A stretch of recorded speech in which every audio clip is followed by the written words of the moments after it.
my name is Keely and I'm the owner and creator here at Soy and Shea, and thank you so much for joining me for another soap making video. Over on the Create with Soy and Shea Patreon page, my members have been asking me for a liquid soap recipe for quite some time, and this month I am sharing one with them, and it will be available at the $5 and above level for the next 3 months before it gets moved up into those higher levels. So if you do want to get yourself this recipe, as well as some information about how to dilute it, thicken it, and what other things you can actually do with this liquid soap, go and check out the Create with Soy and Shea Patreon page.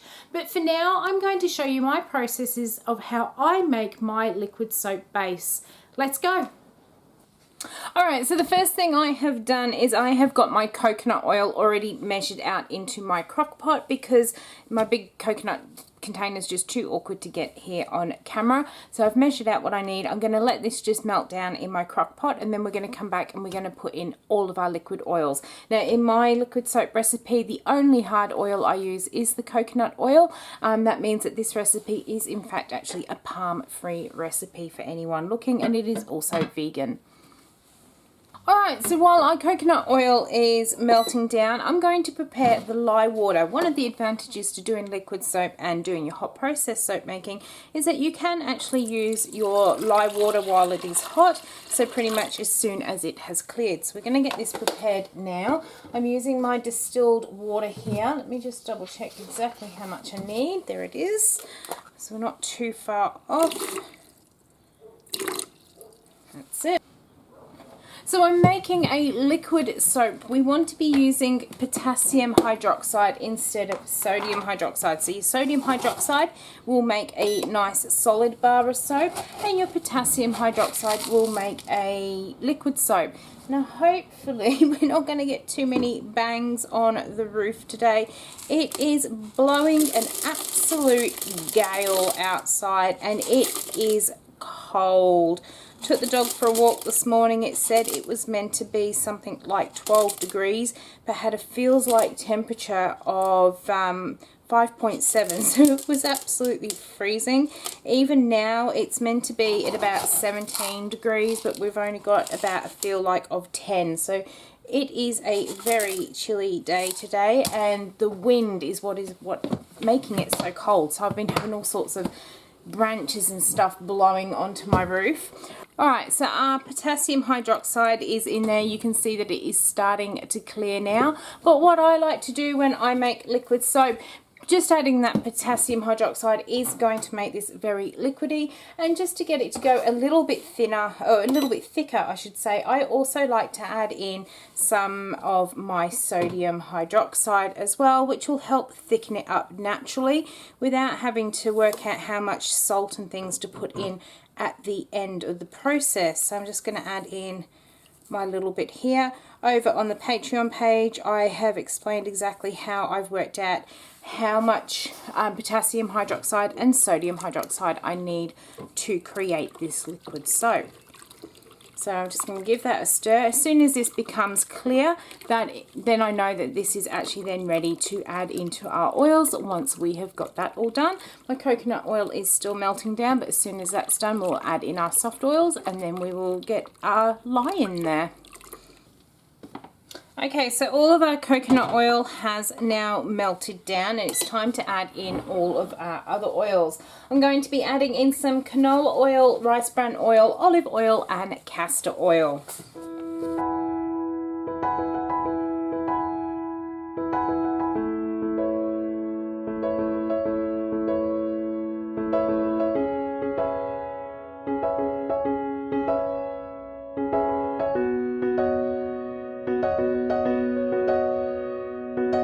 Okay, so now that I have got all of my soft oils in there, I'm actually just going to pop this back onto my crock pot, and I am going to let that come up to a very similar temperature to what our lye water has come to.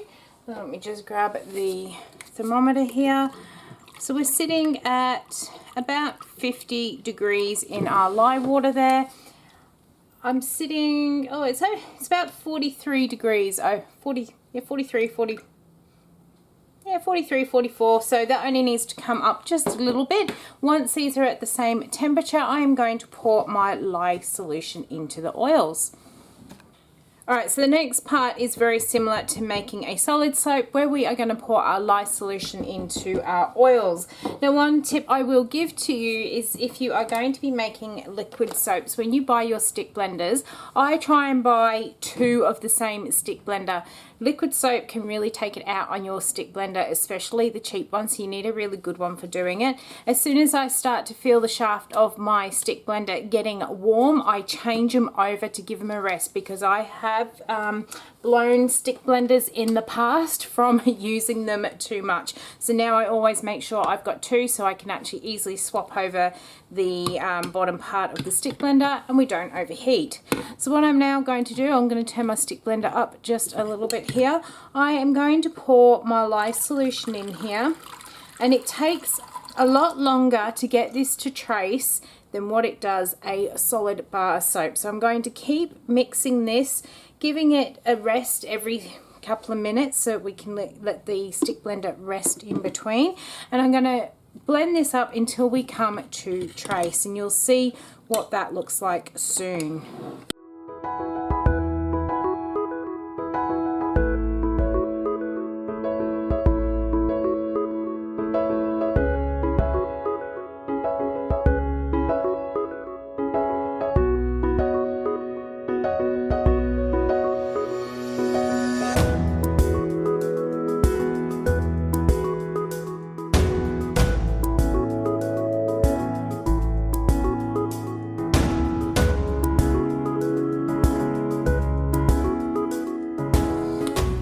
Alright, we are finally getting there.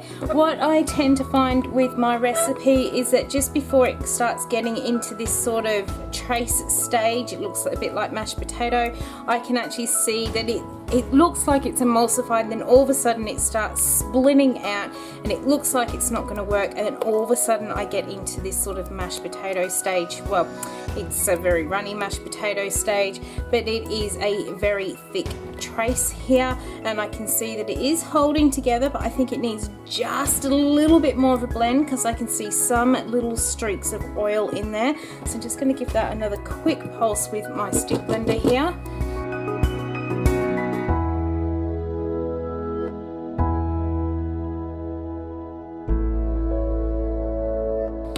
Alright, now for me that is looking really good.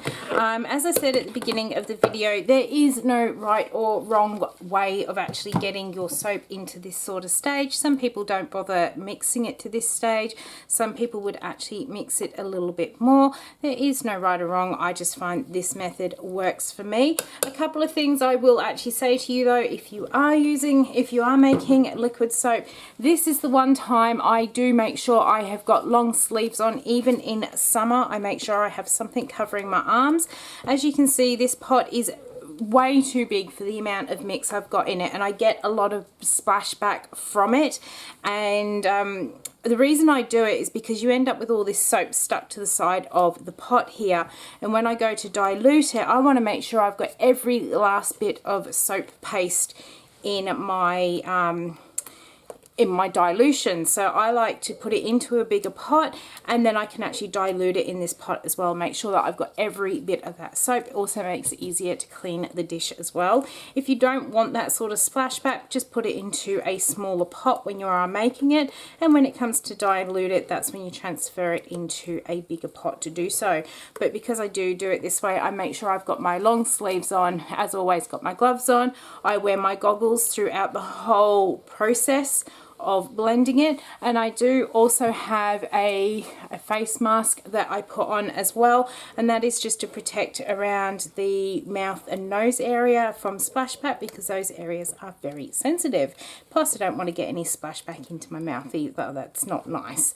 So what I am now going to do with this one is we need to cook this out, and I'm going to come back every 20 minutes or so and have a look at it, make sure that it is still all holding together, and we'll know that when it's ready, because it takes on this real translucent look. And there's also a couple of little tests that we can do to make sure that this soap is ready. So I've just made sure I've got as much as those sides scraped down as possible.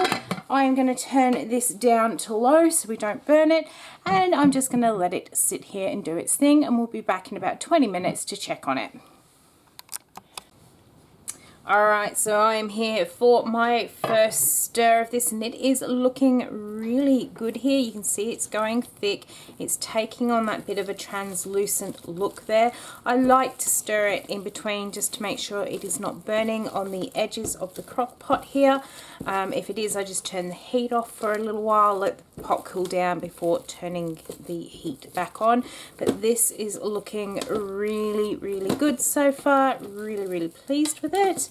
Just scrape some of this off the bottom here. So I'm going to leave this one sit here for about another half an hour and then come back.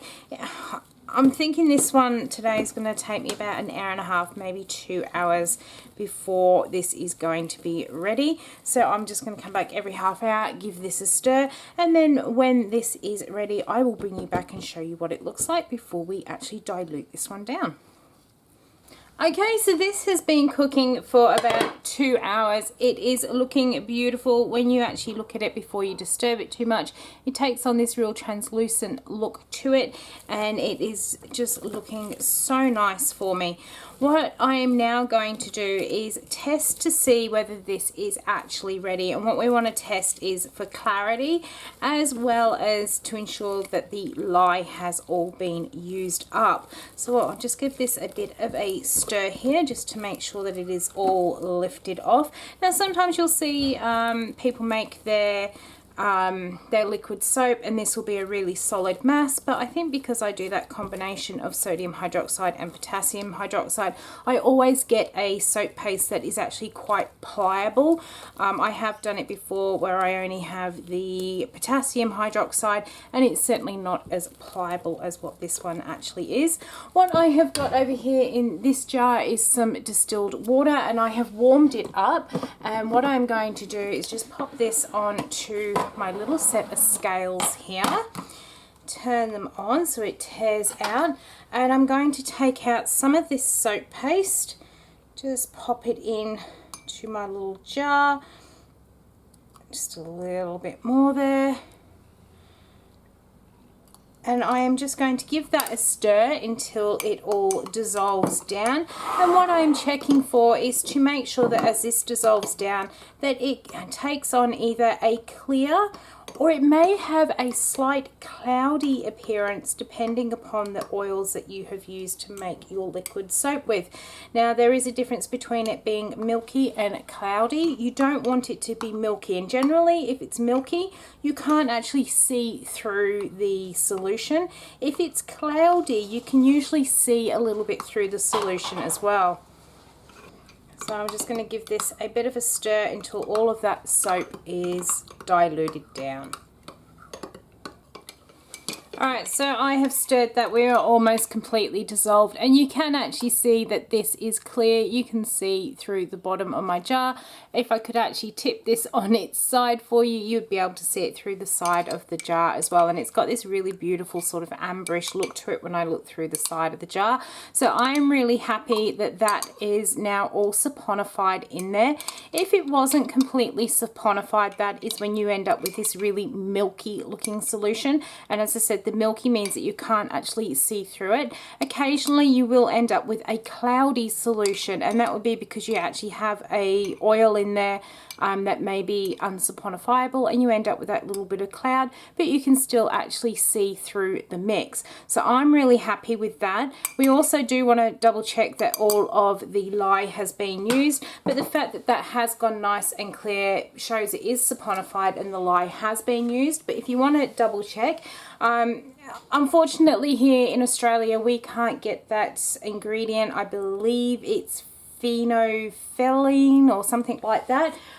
You put a droplet of the solution in here, and if it turns pink it means there's still some lye in there. So what we have to rely on is our little pH strips. So I'm just going to pull one of those off, going to dip it into my water here, It has turned into a shade of green. It is sitting somewhere between that 8 and 10, possibly at that 9. So I am pretty happy that we are sitting at the right pH level for a soap here, which means that all of that lye has been used up. What I am now going to do is start diluting this. I'm actually going to turn my crock pot off because I don't need the temperature anymore. The residual heat will really help start getting that dilution going. Now don't waste this bit that you have used. Pour that into your crock pot there so we don't waste that. And I like to start my dilution by using double the water weight of what my oils were at the start. So I started off with 500 grams of oils, so including the water I've just poured in there, I have now got 1 kilo or 1,000 grams of water. Now there is no right or wrong way of diluting your soap mix. Everyone has their own personal sort of thoughts upon how you should dilute them. Some people like to dilute thicker than other people. I personally prefer to make mine thin and then thicken it up because I have had some issues with my soap if it's not diluted enough in terms of it actually bleaches things. So I prefer to actually go thin and then thicken it up if it needs to at the end. What I am going to do is leave this sit overnight and it will start to dilute down, and then tomorrow I can come back and see if I need any more liquid in here. Okay, so we are back the next morning. When I came out to the workshop last night to grab a couple of things, I did throw in another 500 grams of distilled water just to help it along a little bit. You can still see we have got lots of paste in the bottom of here, so it does still need that little bit more diluting. But what I actually find best to do is I'm just going to scrape all this off, and I am going to put it into another jug. I find if I just keep adding more water into my pot here, it doesn't dilute very quickly, and I find doing it this way it will actually dilute down a little bit quicker. So let me get all of this out. Alright, so now that I have got all of those bits out of there, I have another 500 grams of water. I have just warmed it up just slightly just to really help speed up that dilution. And just pouring it straight on here, and I'm going to leave this one sit here and dilute down.